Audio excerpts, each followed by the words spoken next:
répondu à l'invitation du service d'accompagnement. C'est Karine Tolbeck qui avait eu le joie de vous rencontrer du côté de Versailles pour la présentation de votre livre et qui avait dit ça, vraiment on ne peut pas rater, ce serait intéressant de vous avoir. Né en Moselle, vous êtes docteur en médecine et ensuite docteur en théologie. Après avoir enseigné à l'université de Metz, vous avez effectué l'essentiel de votre carrière académique à Strasbourg, à l'université de Strasbourg. Vous y avez d'ailleurs fondé le Centre européen d'enseignement et de recherche en éthique, qui est votre domaine de recherche au point de départ. Et vous êtes aussi membre de l'Académie pontificale pour la vie, où vous exercez votre deuxième mandat.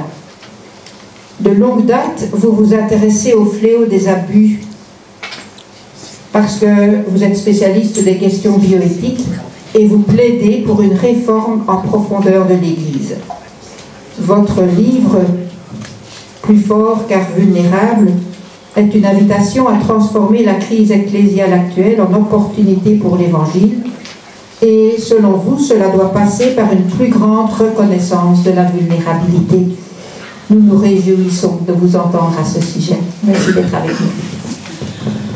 Merci Sœur Marie-Françoise, merci Karine et merci à vous tous d'être présentes. C'est pas si facile que ça de venir à une conférence comme ça, jeudi soir, sur un thème qui n'est pas si facile que ça. Voilà. Donc d'abord, je vous félicite. Donc, si vous voulez bien, je vais essayer de parler 1 heure. Hein, en gros, une heure, c'est ce que nous avons convenu.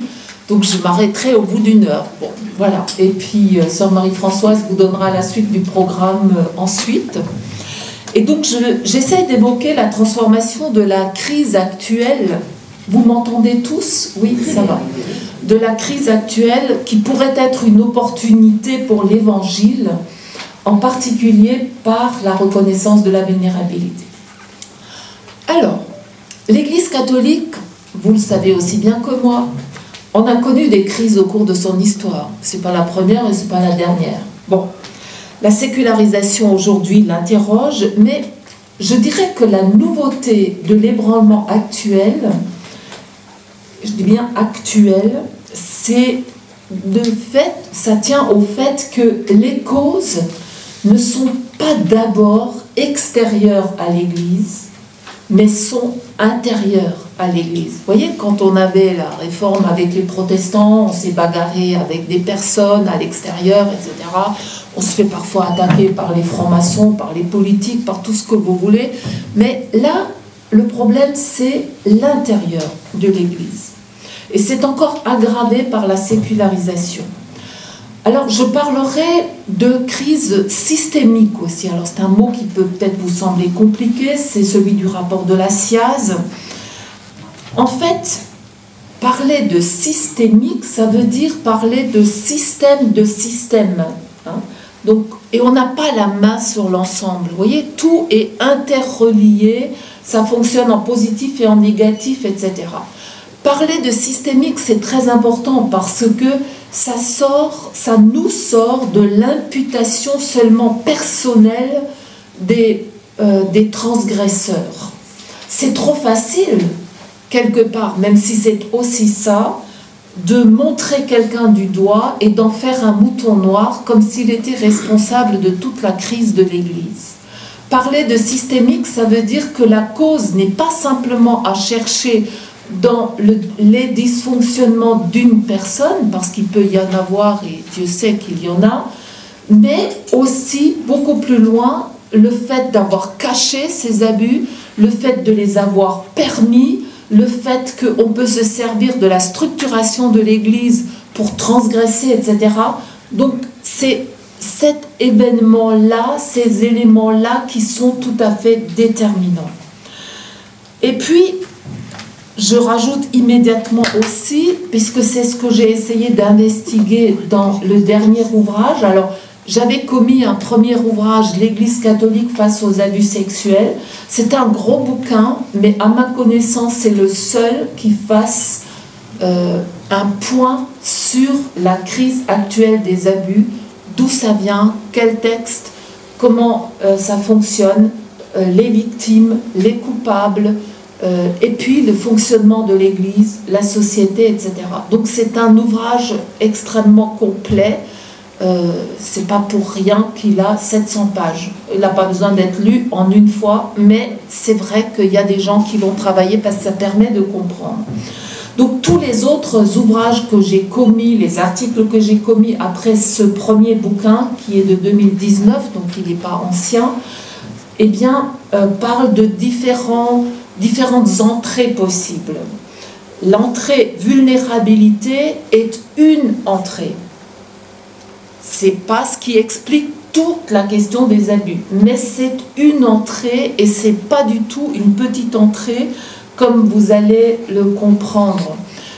Et une entrée peut-être d'autant plus difficile qu'on n'y prête pas tellement attention. Et c'est ça aussi le problème, parce qu'on est dans une société de transhumanisme, de post-humanisme, de technologie qui pense que la vulnérabilité doit être complètement abolie.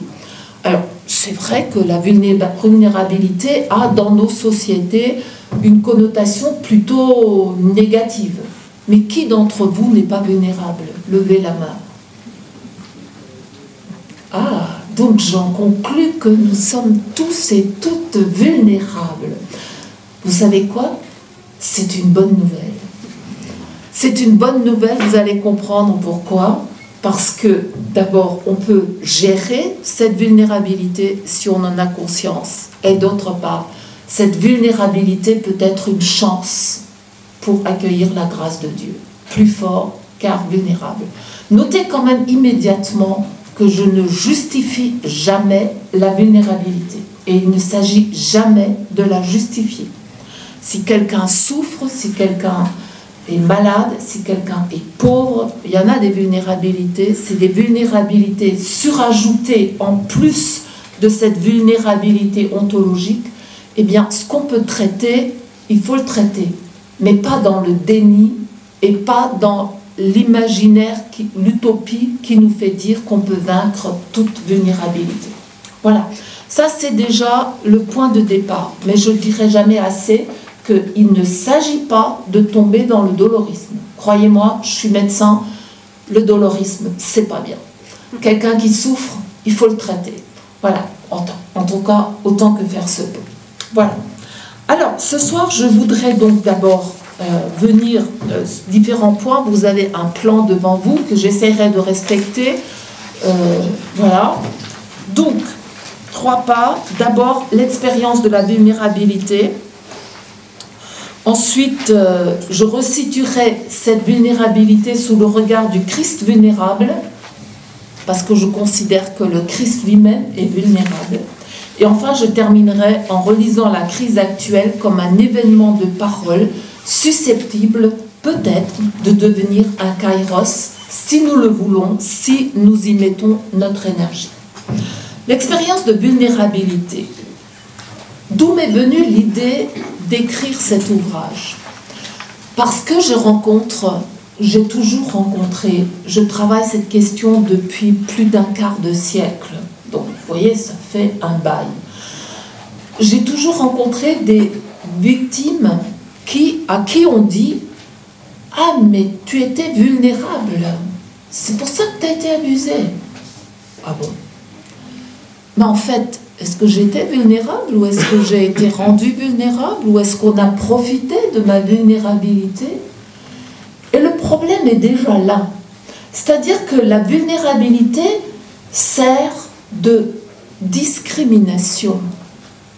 Alors certes, il faut reconnaître que quand la loi nous parle de vulnérabilité, elle parle d'être vulnérables parce qu'ils sont petits, parce qu'ils sont fragiles, parce qu'ils ont des handicaps, etc. Ok, c'est vrai. Mais n'empêche que là, on met tout le monde dans le même sac et on justifie, pour ainsi dire, la vulnérabilité, alors que la personne qui a abusé, elle n'est pas discriminée. Elle n'est pas dans la vulnérabilité. Elle va dire, c'est pas moi, c'est les autres invisibles, et puis voilà. Alors, il faut bien essayer de faire la part des choses. Premièrement, la perméabilité, la porosité est inscrite dans la condition humaine. Peut-être même est-ce la condition pour être humain. On peut y réfléchir. En soi, la vulnérabilité n'est donc ni positive ni négative. Elle est. Elle ouvre à des interactions multiples avec autrui. Elle permet la relation, puisqu'on est poreux, ça rentre et ça sort. Eh bien, ça nous permet d'être en relation avec autrui. En même temps, le mot vulnérabilité vient de vulnus. Vulnus, en latin, ça veut dire blessé, blessable. Elle est donc connexe de la fragilité, des faiblesses, et je dirais qu'elle assume tout cela, la fragilité, la faiblesse, tout ce qui ne va pas, mais elle fait accéder à une dimension supplémentaire qui est justement celle de la blessure. Au fond, et c'est pour ça que nos sociétés technologisées arrivent à fonctionner tellement bien en disant qu'il faut renoncer à la vulnérabilité. Au fond, j'aimerais quand même être tout puissant. Vous pas? Ben ouais, ça me blesse de manquer, ça me blesse de ne pas tout faire, ça me blesse de devoir vieillir, être touché par la maladie, etc. Même si je sais qu'il peut y avoir du positif, n'empêche que, au fond de moi, le désir du pouvoir, du « je peux » nous guette. Mais je vais revenir à la perspective de Winnicott. Ça vous dit quelque chose? Je sais qu'il y a un moineau qui vole, mais il a du mal à trouver la sortie. C'est pas grave. Maintenant, il est sur la porte. Il devrait trouver quand même. Voilà. Non, il l'a pas trouvé. Voilà. Alors, Winnicott, c'était un pédiatre psychanalyste du milieu du XXe siècle. C'est lui qui a parlé des doudous des petits-enfants. Hein. Winnicott disait que finalement, quand on vient au monde, on est au départ dans un sentiment, le bébé, dans un sentiment d'omnipotence. Il parle d'omnipotence. Ça veut dire que la maman, et c'est surtout la maman parce qu'il est en quasi-continuité avec elle, le bras de la maman fait comme une espèce de deuxième utérus. La maman répond au doigt et à l'œil à son petit bébé. Il regarde, il sourit, et la maman lui dit « Ah, tu souris, tu pleures, ah, mais tu pleures, et t'as faim, allez. » Voilà, donc cet enfant pense qu'il peut tout. Et puis, la maman, au bout d'un moment, et surtout à cause du papa aussi qui est là, qui dit « Attends, t'es pas que là pour le bébé, t'es aussi là pour moi, pour la famille, pour la société. » Au bout d'un moment, l'enfant comprend que il faut renoncer à cette omnipotence. Il est barré dans son désir et finalement, c'est ce qui lui permet, ce renoncement à être tout, lui permet d'être lui-même, de se tourner vers l'extérieur. Donc, il lui faut au départ une mère suffisamment bonne, comme dit Winnicott, mais elle doit être aussi contrecarrée par le vécu, je dis bien le vécu, parce qu'il ne s'agit pas d'une mère maltraitante, le vécu de l'enfant comme mère suffisamment mauvaise.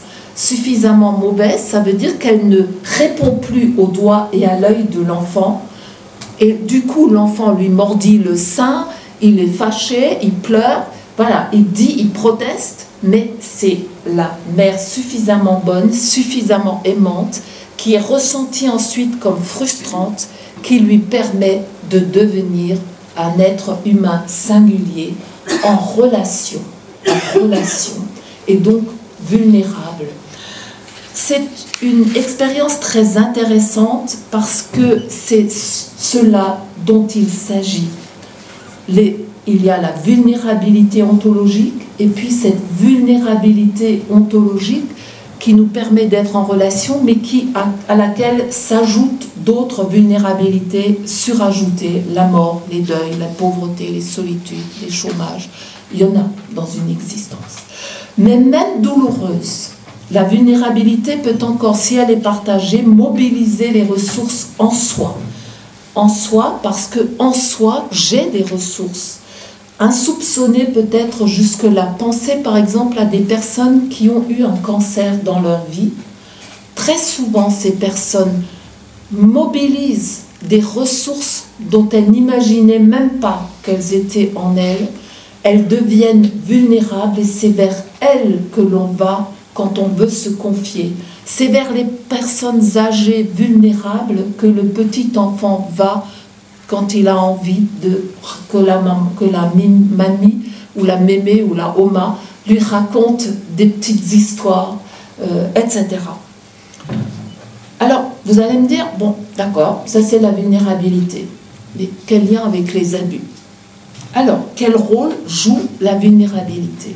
Et surtout par rapport aux acteurs de l'Église, je vous rappelle que les clercs, dans le rapport de la SIAZ, représentent 2/3 de ceux qui abusent et les laïcs en responsabilité d'Église 1/3. Bon, beaucoup trop de chaque côté, évidemment. Non, enfin, même pas de commentaires. Alors, observons un tout petit peu les différents acteurs. La vulnérabilité du ministère ordonné. Le clerc est très souvent tenté de comprendre son sacerdoce ou son épiscopat comme ce qui le préserve de toute vulnérabilité parce qu'il est mis en position de supériorité, voire d'invulnérabilité.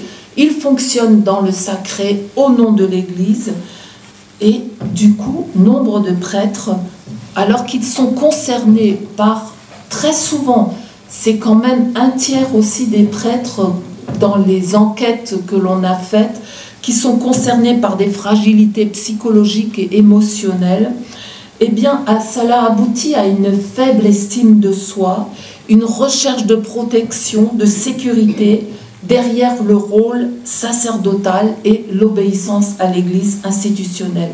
Ce qui se traduit par un cléricalisme institutionnalisé, intellectualisé, rigide et une mauvaise relation avec les laïcs.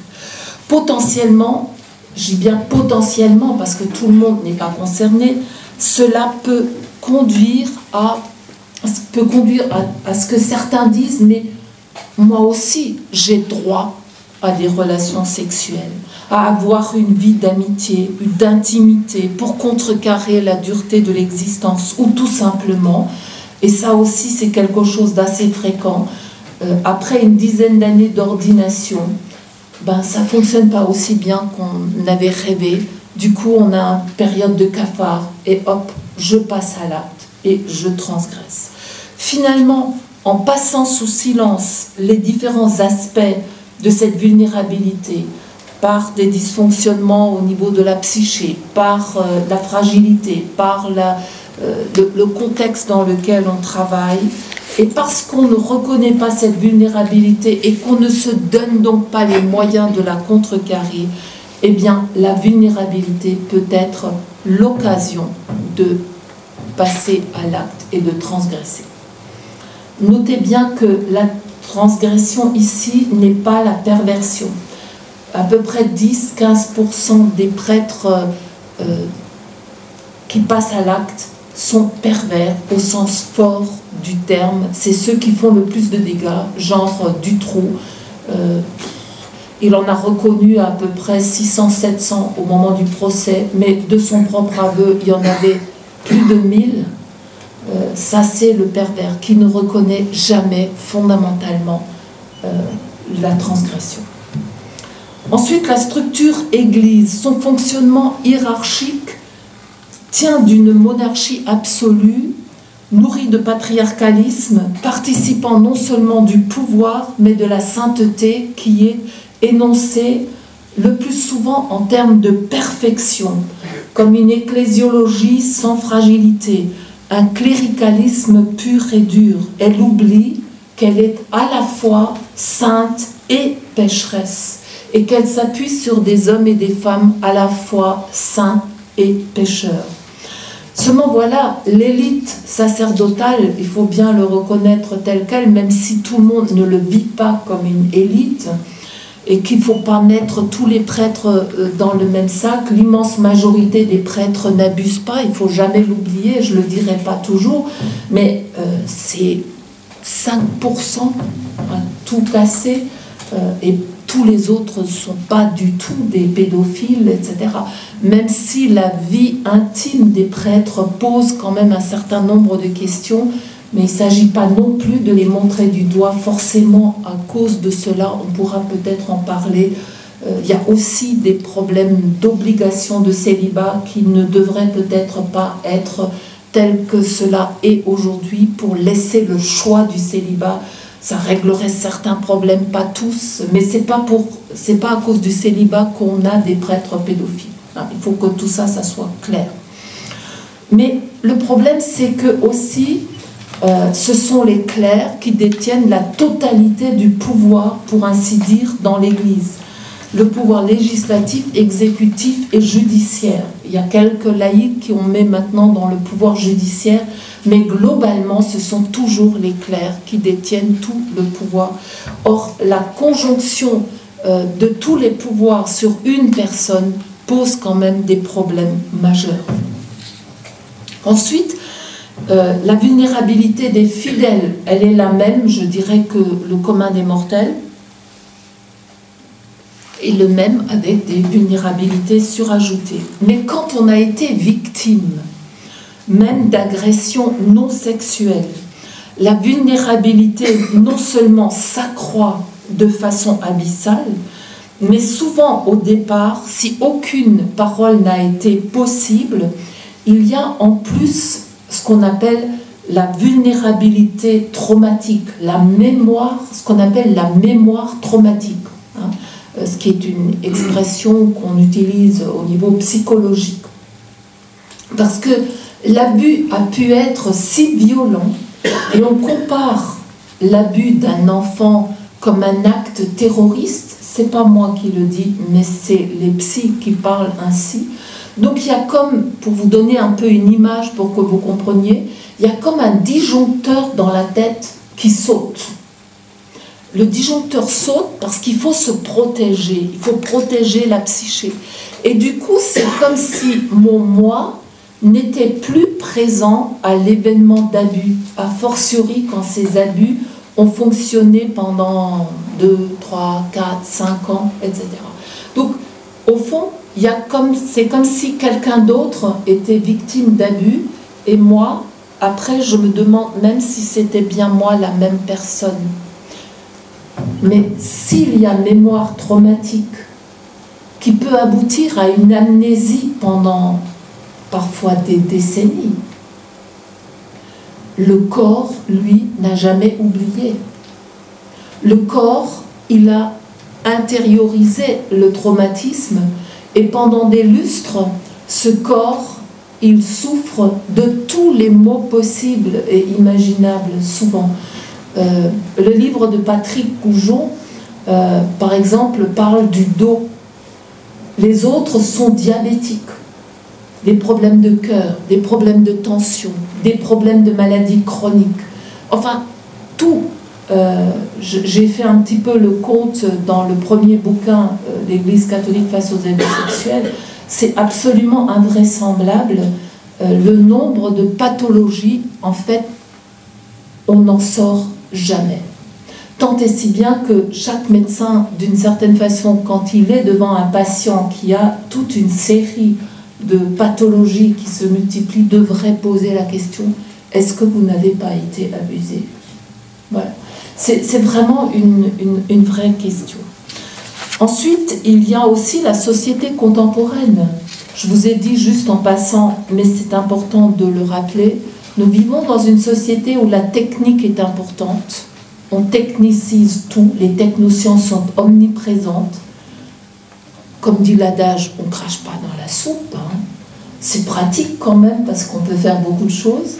Mais attention, il ne faut pas vouloir enlever, avoir comme objectif d'enrayer la vulnérabilité et de nous faire des espèces d'électrons libres qui n'ont plus de relation avec autrui, qui sont connectés mais qui n'ont plus de relation, qui ne parlent plus, qui ne lisent plus, qui ne discutent plus, comme des tours d'ivoire, loin de tout le monde, vers lesquels on ne va pas pour se confier, parce que ces personnes-là ne sont plus vulnérables au niveau de leur tête, mais restent très vulnérables le jour où une maladie se déclare. Alors, deuxième point, ça va toujours... Vous avez compris à peu près de quoi il en tourne avec la vulnérabilité, où elle se faufile. Alors, nous parlons de la crise des vulnérabilités, on devrait d'ailleurs parler de la crise la crise des abus, mais on devrait aussi parler de la crise des vulnérabilités. Et dans le contexte chrétien, on ne peut pas ne pas mettre cela en rapport avec les images de Dieu que l'on mobilise. D'abord parce que les auteurs d'abus et d'agressions dans l'Église, les laïcs comme les prêtres, s'appuient très souvent sur une sélection d'images partielles de Dieu, hors contexte, si vous voulez, appuyées sur des distorsions cognitives au sens où elles ont recours à des lectures très partielles et partiales des textes bibliques, des textes inspirés, des textes de la règle de Saint Benoît, etc., etc. Au fond, pour vous donner un exemple, je m'appuie sur le rapport de Jésus avec les enfants. Jésus aimait les enfants. Vous voyez ce que ça peut donner si je sors ça du contexte. Ou je m'appuie sur le récit de la Genèse avec Ève et Adam. Ève qui donne la pomme, qui a transgressé, mais l'autre, le conjoint, enfin ils n'étaient pas conjoints, mais bon, je n'ai pas le temps de revenir sur ces histoires maintenant, mais c'est une lecture complètement tronquée, du coup, mais je veux dire, j'ai lu dans pas mal d'endroits des espèces de harcèlement avec le pénis qu'on met sur la personne pour la purifier parce que c'est une femme. Ou encore le cantique des cantiques. J'utilise le cantique des cantiques pour abuser de quelqu'un.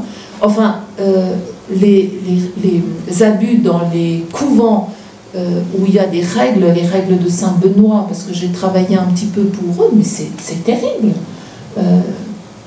On utilise la règle pour la détourner complètement de ses fins. Mais comme on utilise un texte sacré, la victime, sous influence et sous emprise, croit que, et surtout si c'est un clerc, qu'il a la science infuse, qu'il a la Bible infuse, si vous me permettez l'expression, et du coup, on n'arrive pas à réagir. Enfin, l'emprise est très complexe. Bon.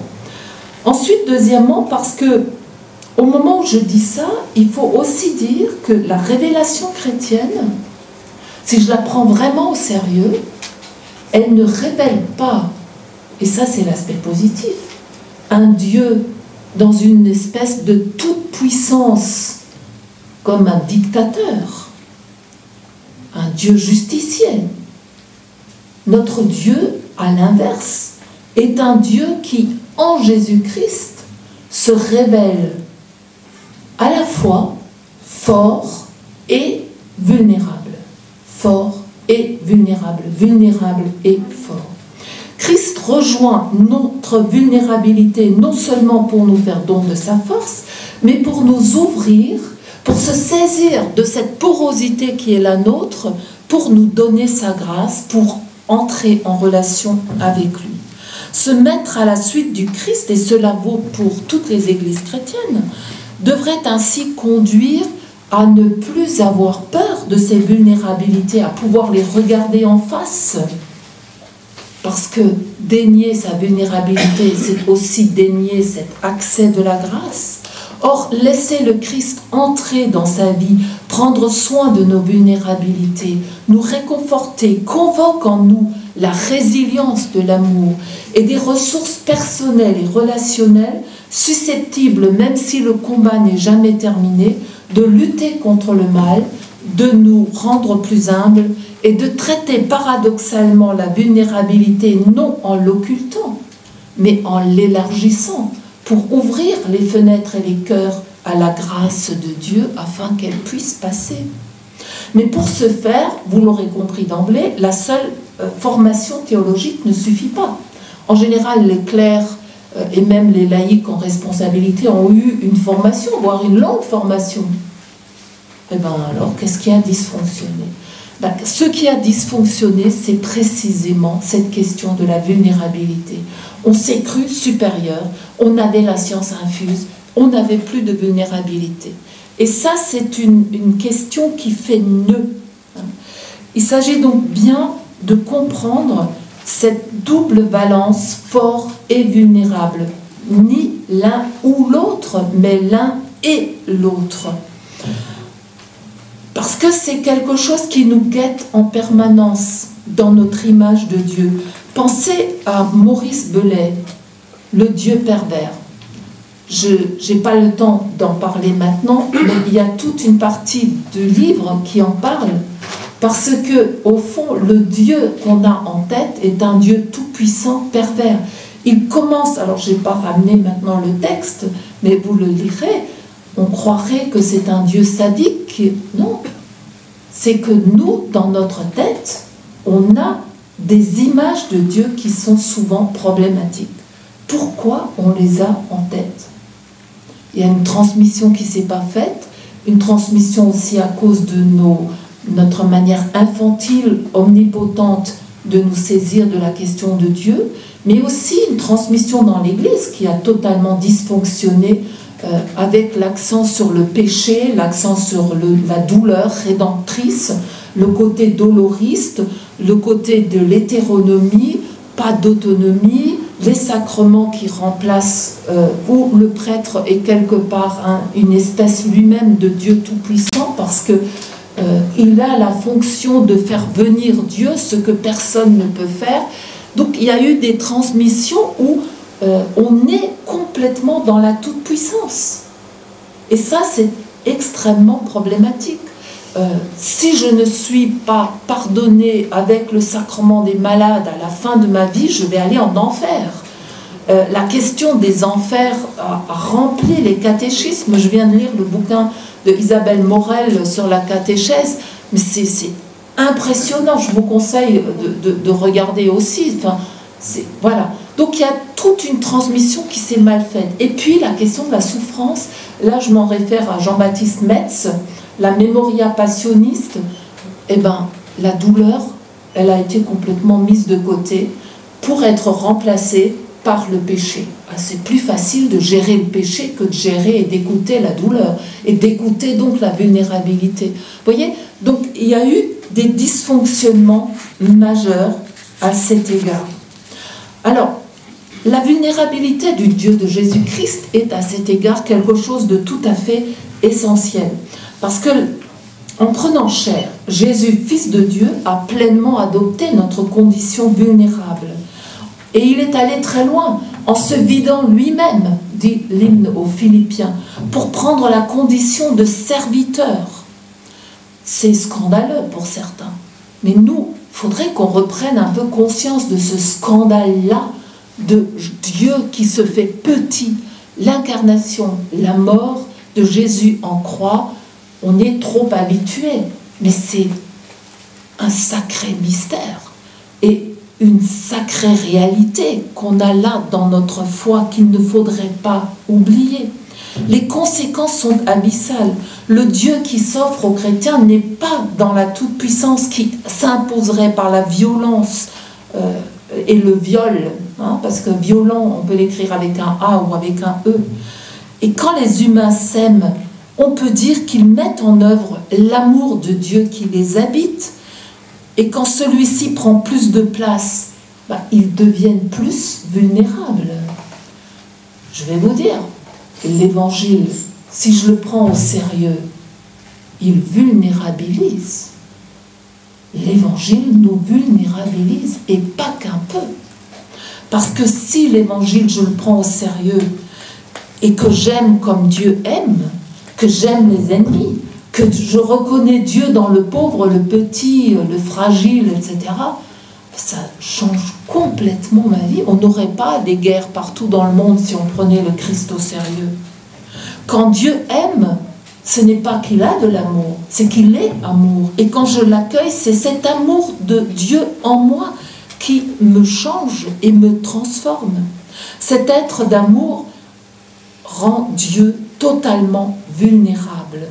Ainsi, Dieu lui-même se laisse atteindre, touché par la souffrance, mais aussi la joie de ses créatures.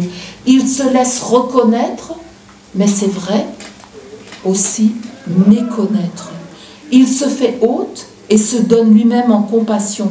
Dieu assume pleinement sa vulnérabilité pour nous accueillir avec nos joies, nos peines, nos souffrances.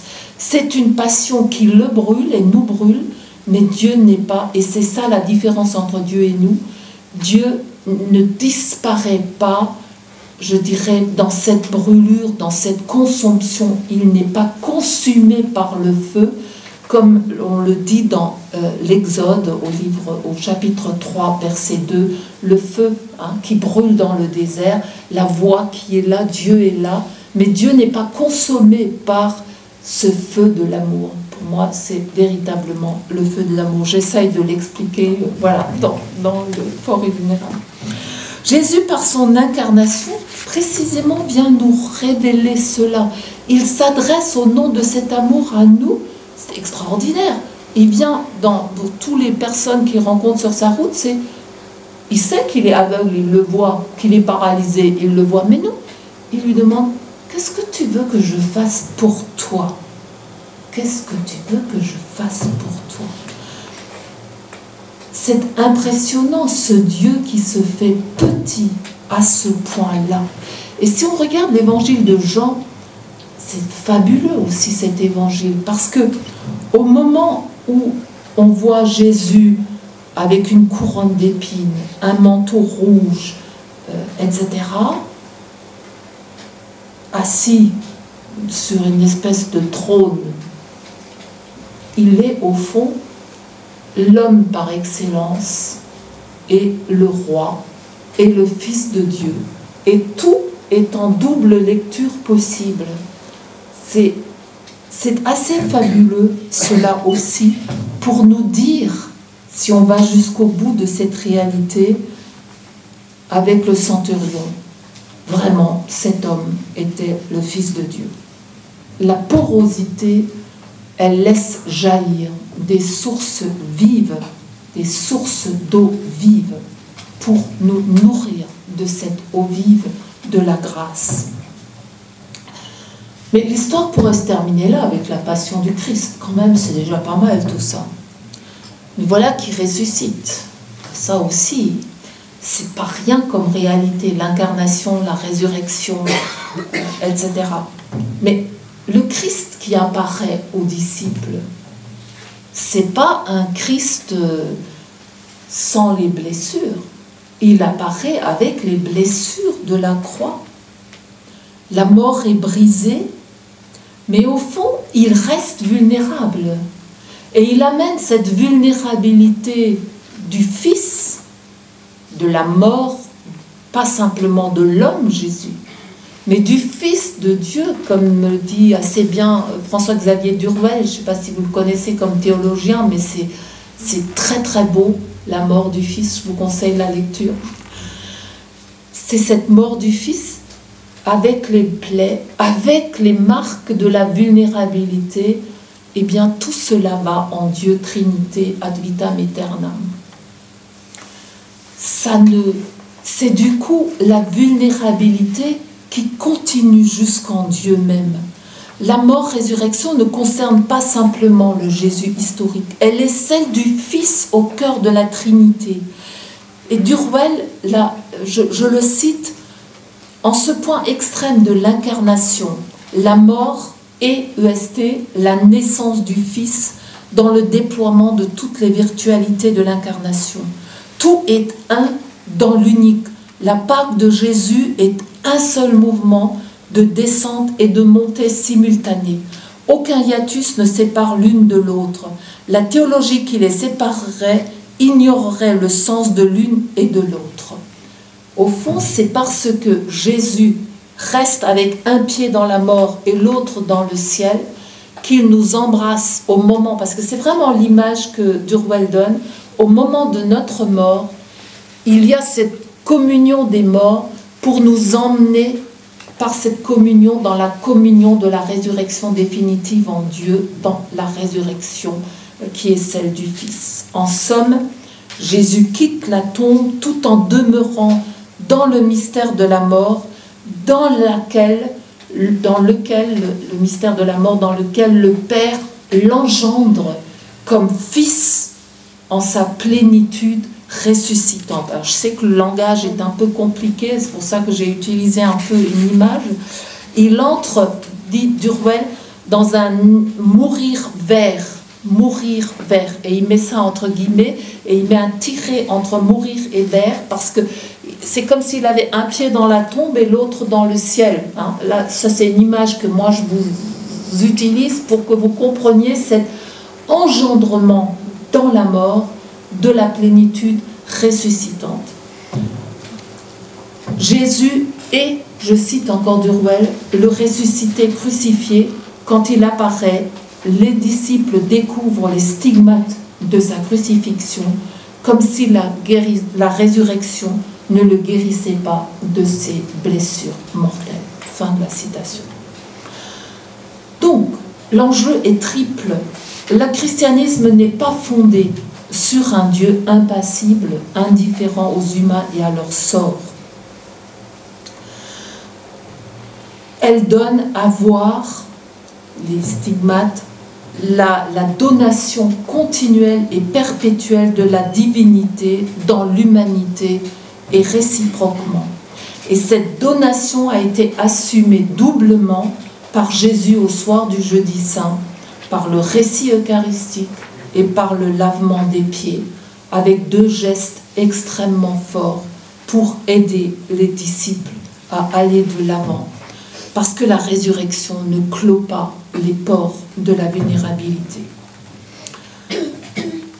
Évidemment, je le redis, il ne s'agit pas de chercher la vulnérabilité pour elle-même. Jésus ressuscité avec les disciples d'Emmaüs, que fait-il? Là encore, il se met à leur niveau. Il leur explique l'Écriture, il les invite à aller au-delà des rumeurs. Trésor de sagesse que cette assomption de la vulnérabilité dans l'amour. Le disciple est invité à l'accueillir à son tour, comme l'a fait le Maître, non comme une prétention ou un faire-valoir au service d'une supériorité ou d'une confusion, dès lors qu'on assimile une fonction ministérielle à celle d'alter Christus, alors que tous les chrétiens, d'une certaine manière, sont des alter Christus chrétiens, c'est chrétiens, donc du Christ. Paul raconte sa propre expérience en rappelant que même la vision dont le Christ l'a gratifié, il ne peut pas en tirer orgueil, comme le signifie l'écharde en sa chair. Il a voulu en être débarrassé, comme nous. On aimerait bien être un peu invulnérable de temps en temps. Et puis, non. Il lui a été répondu, « Ma grâce te suffit. Ma puissance donne toute sa mesure dans la faiblesse. » Ce dont l'apôtre des nations finit par reconnaître la fécondité. Car lorsque je suis faible, c'est alors que je suis fort. Cela nous dit donc que l'expérience de la vulnérabilité peut être en Christ une expérience de grâce et en même temps de prise de conscience de la vulnérabilité humaine, appelant à des attitudes qui soient justes à l'égard de la vulnérabilité que l'on rencontre. L'Évangile vulnérabilise, il dévoile aussi, et c'est un autre aspect encore de la vulnérabilisation de l'Évangile, il vulnérabilise aussi au sens où il nous dévoile notre capacité d'aliénation, sur laquelle nous sommes toujours tentés de fermer les yeux. Qui c'est qui a crucifié Jésus? L'innocent. C'est nous, le vendredi saint, qui avons crié aussi à mort, crucifie-le. Le vendredi saint est une révélation de notre capacité d'aliénation, sur laquelle nous sommes toujours tentés de fermer les yeux.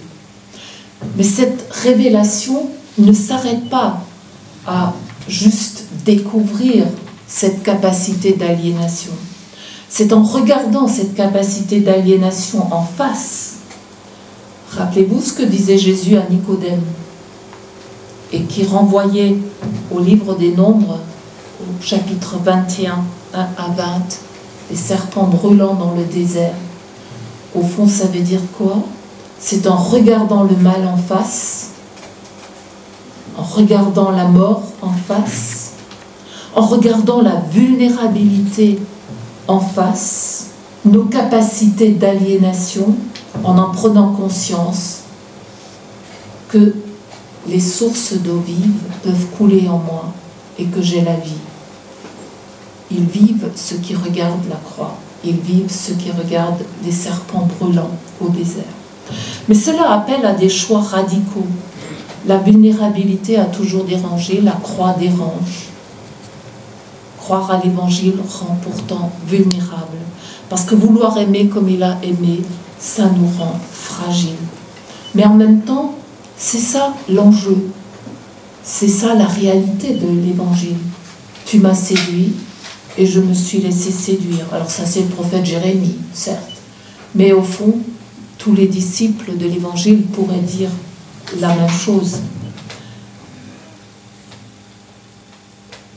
La question est donc que ceux qui croient vont être plus vulnérables, et c'est la raison pour laquelle ce sont souvent les enfants catéchisés qui découvrent le Christ, les jeunes convertis, ceux qui rentrent au séminaire, ceux qui rentrent dans la vie religieuse, les hommes, les femmes, qui découvrent l'Évangile, qui sont effectivement d'une très grande vulnérabilité. Mais notez bien que je ne les discrimine pas, c'est une vulnérabilité éminemment positive, c'est celle par laquelle le Christ entre en nous. Mais du style rencontrer un prédateur sur leur route, l'aliénation est totale, beaucoup plus profonde que si on n'est pas dans cette foi chrétienne. Vous comprenez bien pourquoi ça va jusque dans la dimension spirituelle la plus profonde, et c'est pour ça que les abus dans l'Église sont encore plus scandaleux. C'est l'évangile d'aujourd'hui d'ailleurs, ce qui, voilà, vous le relirez, il mérite une pierre au cou, voilà. Mais c'est vrai que ce scandale est encore plus profond que dans la société tout court, parce que ça ne devrait vraiment pas être, et que c'est une vulnérabilité qui vient du Christ lui-même. Vous voyez, je crois que là, il y a beaucoup à dire. J'arrive à mon troisième point. La crise actuelle comme événement de parole. Petit P, grand P, pour une église renouvelée par les charismes, des baptisés. Alors, le scandale des abus, à quoi s'est ajoutée d'ailleurs l'expérience de la Covid, a constitué un séisme particulièrement caustique pour l'Église. Mais il n'y a pas eu que le séisme. Il y a eu aussi, et c'est probablement nouveau, un événement, ce que j'appelle un événement de parole. Un événement de parole. Alors, notez d'abord que j'entends événement au sens fort, c'est-à-dire ce qui fait irruption et marque de façon irréversible. L'événement Ibenit, Marguerite Léna a écrit un article tout à fait intéressant à ce sujet, c'est ce qui vient d'ailleurs. C'est ce à quoi on ne s'attendait pas, c'est à penser à l'horizon de l'appel. Et troisièmement, cela s'inscrit dans une dimension irréversible de l'histoire qui sollicite un récit.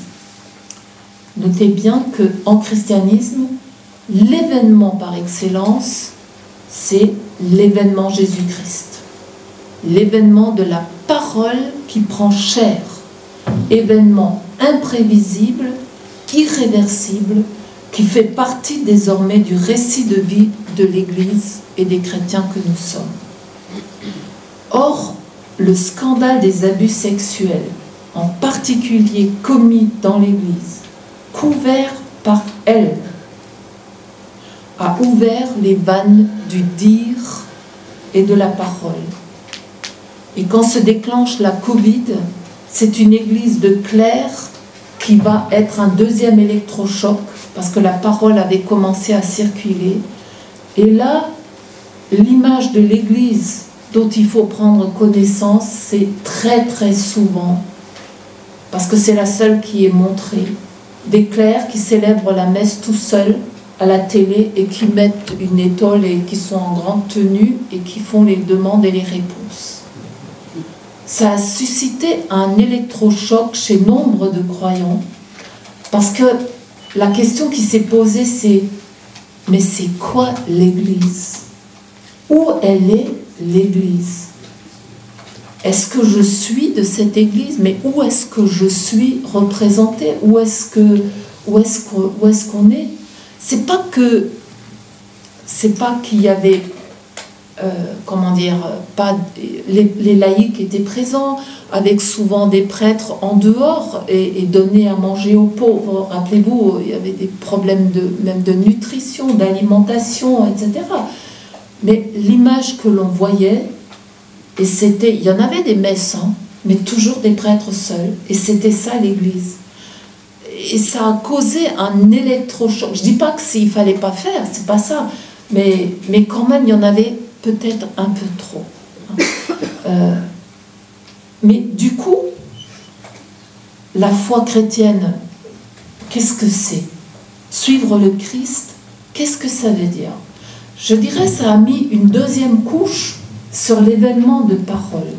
Cet événement de parole, c'est quoi? C'est des hommes et des femmes de toutes conditions qui sont confrontés à des questions qui ne devraient pas être, les abus, et qui prennent la parole pour le dire. Ils sortent pour la première fois probablement dans l'histoire de l'Église, parce que les laïcs ont été maintenus sous tutelle jusqu'à Vatican II, et puis Vatican II n'est pas encore tout à fait reçu. Rappelez-vous, c'était le latin, on n'était pas formés, il fallait surtout pas faire de théologie, enfin les laïcs ne devaient pas faire de théologie. Je me rappelle Dietmar Mitte, c'était scandaleux que ce soit un laïc qui fasse de la théologie, il s'est pas mal battu, enfin bon, je pourrais vous en raconter tout en rayon, mais Philippe aussi là-bas. C'est assez incroyable. Donc c'est des laïcs qui maintenant commencent à être formés, parce que les religieux, les religieuses, les diocèses, regardez, vous êtes là. Mais il y a 20 ans, vous n'étiez pas là. Pas à cause de votre âge, mais parce qu'en fait, on a commencé maintenant à former des laïcs. Et ils sont formés dans les universités, dans les diocèses, dans les vies religieuses, dans toutes sortes de choses. Et ils sont confrontés à cet égard aux élans démocratiques de la société. L'Église n'en veut pas encore trop, de la démocratie. On se demande d'ailleurs pourquoi elle a préféré la monarchie à la démocratie. Mais bon, ça c'est autre chose.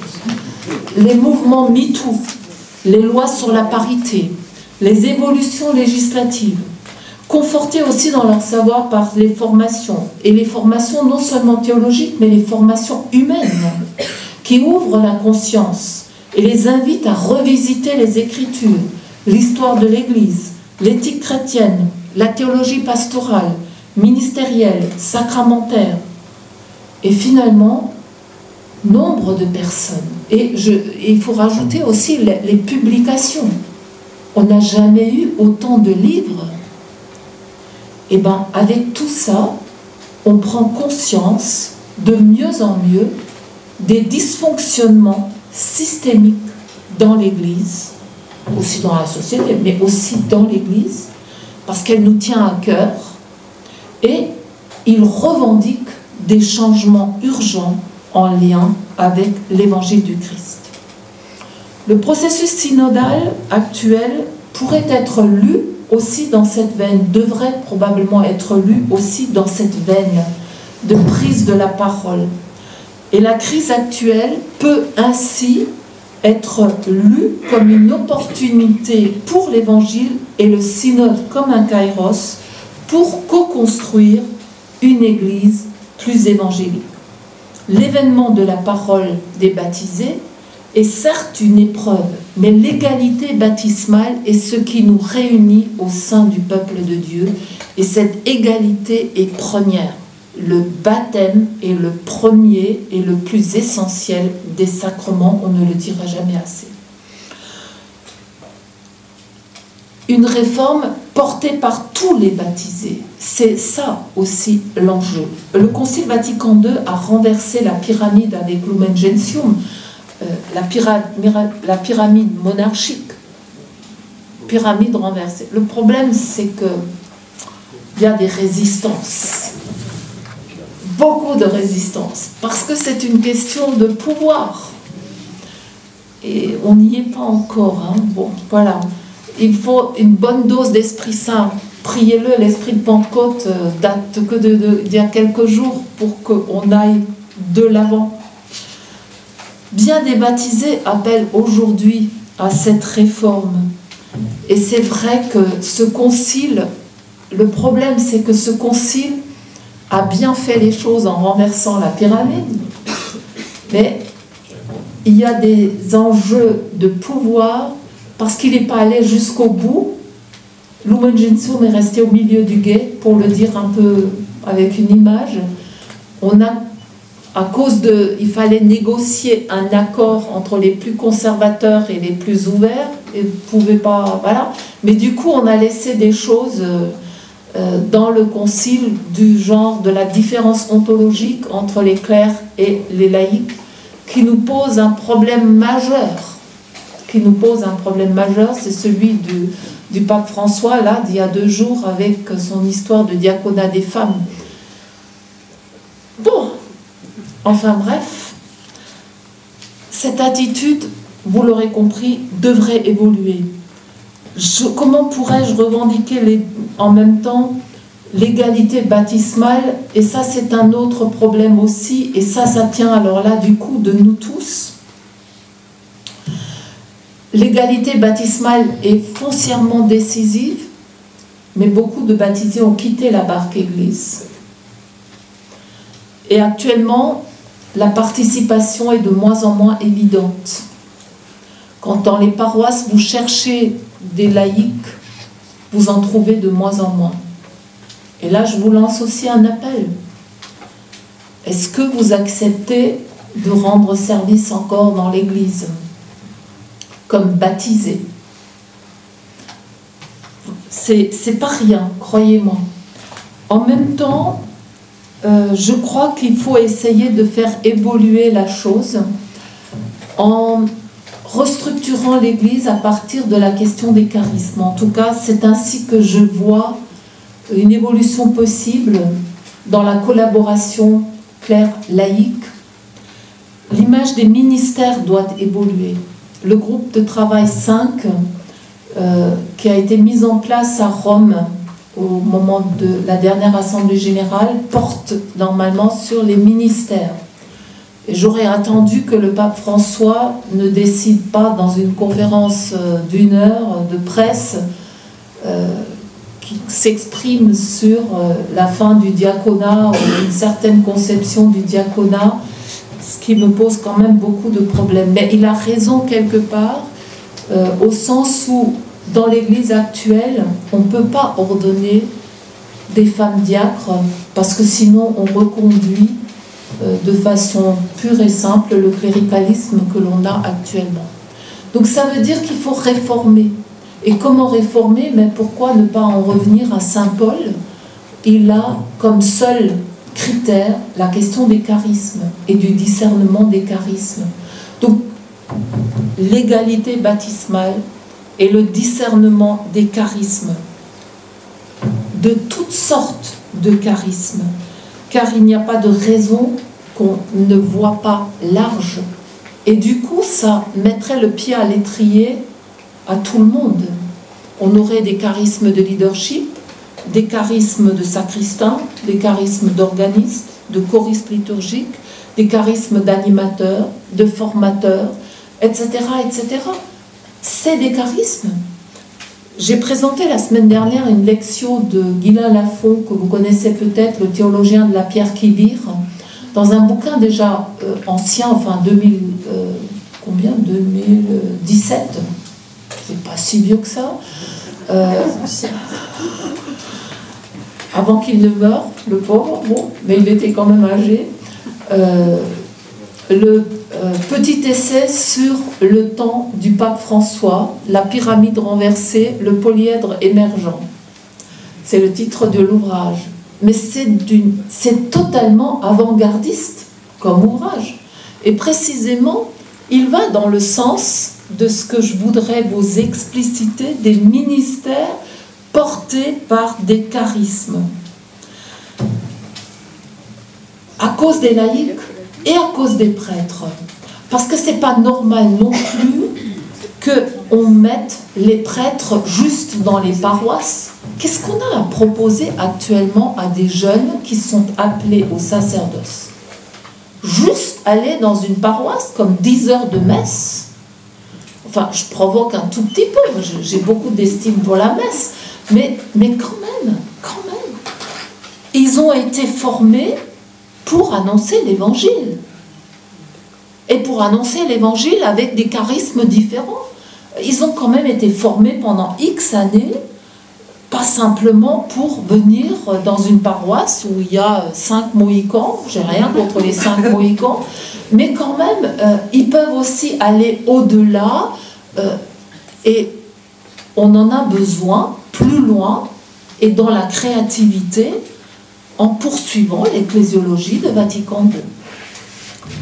Et puis, il y a ces laïcs. Ils n'ont pas été souvent formés, mais actuellement, ils sont de plus en plus formés. Alors, la crise pourrait être, de ce point de vue-là, un kairos, parce qu'on n'a pas besoin non plus de mettre l'Église avec des ministères absolument semblables en tout point de notre chère planète bleue. Les évêques belges, à ce niveau-là, moi j'aime bien, j'espère que vous l'avez lu, puisque je suis en Belgique, et comme même moi, comme française, je l'ai lu. Les évêques belges ont 2 formulations très audacieuses. Pour les femmes, ils disent « Nous demandons le feu vert », je les cite, hein, « Nous demandons le feu vert pour que les conférences épiscopales ou les assemblées épiscopales continentales puissent prendre certaines mesures.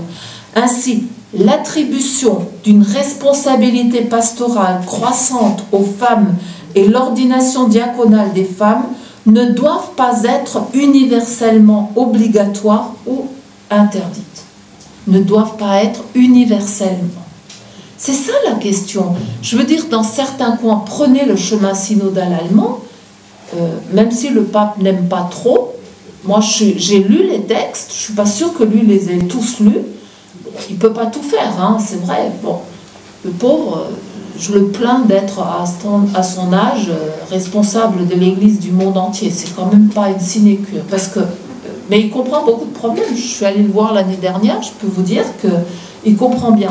Mais là, effectivement, pourquoi vouloir faire dans le monde entier la même chose? Et les évêques belges disent d'ailleurs la même chose des viri probati. Je pense donc ordonner soit des diacres, soit des hommes avec une certaine maturité. Voilà. Alors, Lafont, d'ailleurs, est à cet égard tout à fait intéressant parce qu'il dit, et il faudra faire très attention parce qu'une fois que vous aurez des prêtres mariés à côté de prêtres non mariés, il y a des temps de transition et ça va durer un certain temps. Vous voyez le réalisme de cet homme qui était pourtant dans un couvent toute sa vie. En tout cas, il demeure un espace de discernement extrêmement important.